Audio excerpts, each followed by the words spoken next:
J'ai passé mon enfance à dessiner au crayon. Du réaliste en fait. Hein. Un jour quand on parle d'avenir, qu'est-ce que tu vas faire plus tard?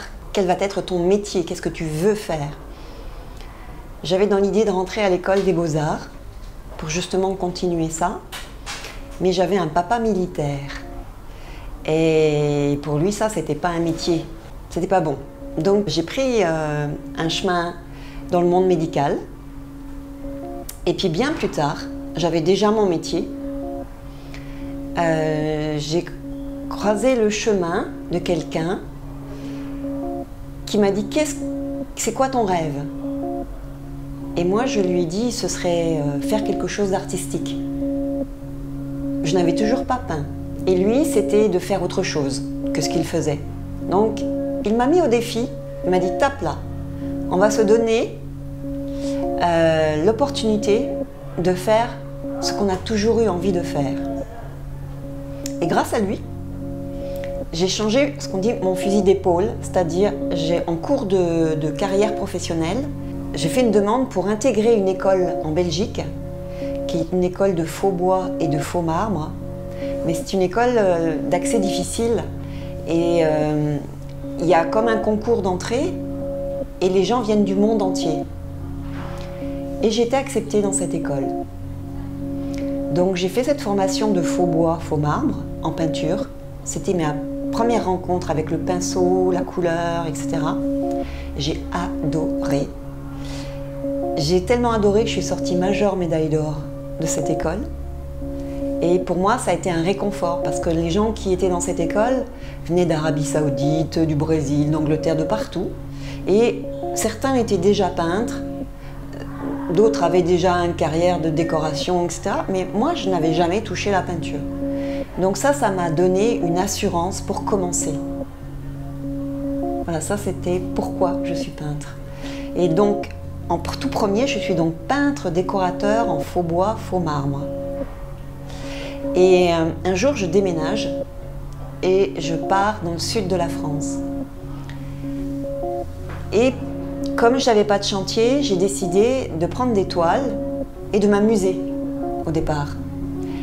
Mais en fait, je me suis rendu compte que m'amuser, c'était détourner ce que j'avais appris pour faire des choses qui étaient mon monde. Et c'est comme ça que je suis devenue peintre, là, pour de vrai. Dans ma démarche spirituelle, ma peinture, c'est comme une porte. Et en fait, quelque part, je sais que sur Terre, je peux faire n'importe quoi, mais je ne dois pas arrêter la peinture. Parce qu'au départ, je pensais que c'était pour moi. Mais en fait, non.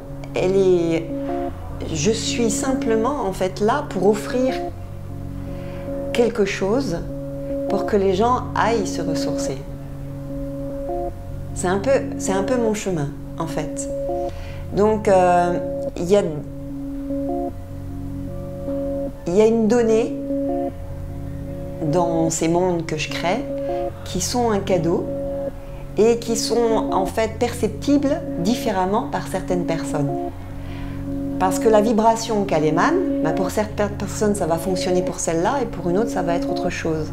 Mais ce qui est magique, et bon nombre d'acheteurs me l'ont dit, quand ils achètent une toile, des fois ils se posent une chaise et ils regardent la toile et ils peuvent y passer des heures. Ça c'est magique, j'adore. Parce que ben, au moins là je sais que j'ai réussi quelque chose. Que bon, j'ai touché pour que eux, ils aillent, ils se ressourcent, et c'est mon but. La voix du cœur. J'ai un guide spirituel qui me suit, donc je travaille, et cette donnée, en fait, mon travail évolue en fonction de ma vie. C'est-à-dire comme tout artiste, comme tout écrivain, comme tout créateur, ce qu'on vit, en fait, reflète notre vie. Et c'est très significatif dans mon travail. Chaque fois que je progresse spirituellement, ma peinture me redonne ça, quoi, en lecture.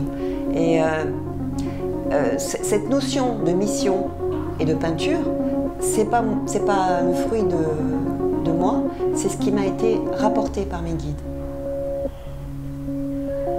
Donc voilà, je peux faire ce que je veux, mais je dois continuer à peindre et à offrir ça.